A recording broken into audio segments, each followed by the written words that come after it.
কিছুদিন আগে মায়ের কাছে গিয়েছিলাম। তো মা একটা খুব সুন্দর রেসিপি বানিয়ে খাইয়েছিল। সেটা হচ্ছে লাউ পাতা দিয়ে চিংড়ি মাছ ভাপা।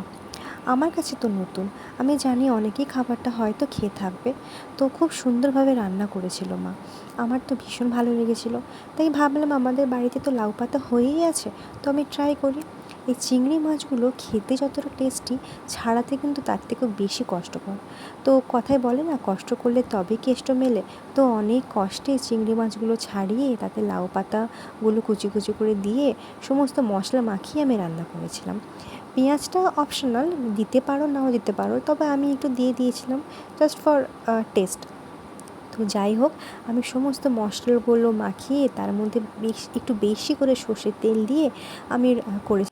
মা করেছিল কি, ওই টিফিন কৌটোর মধ্যে সমস্ত কিছু মশলা মাখিয়ে রেখে ভাতের হাঁড়ির মধ্যে দিয়ে ওটা বানিয়েছিল।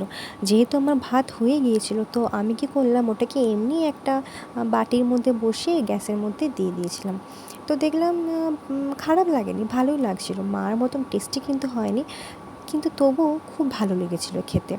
তো এই দেখো, গ্যাসের মধ্যে বসিয়ে দিয়েছি, আস্তে আস্তে এটা ফুটছে।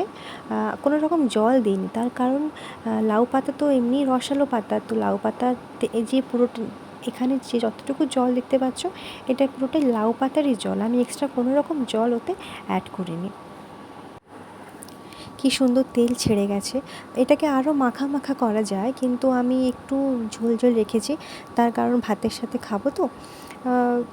দেখতে তো খুবই সুন্দর লাগছে, আর খেতেও খুবই সুন্দর হয়েছিল। ভাতের সাথে গরম গরম এই বাটি ভাপা লাউ শাক দিয়ে খেতে কিন্তু দারুণ। তোমরা চাইলে একবার ট্রাই করতে পারো কিন্তু।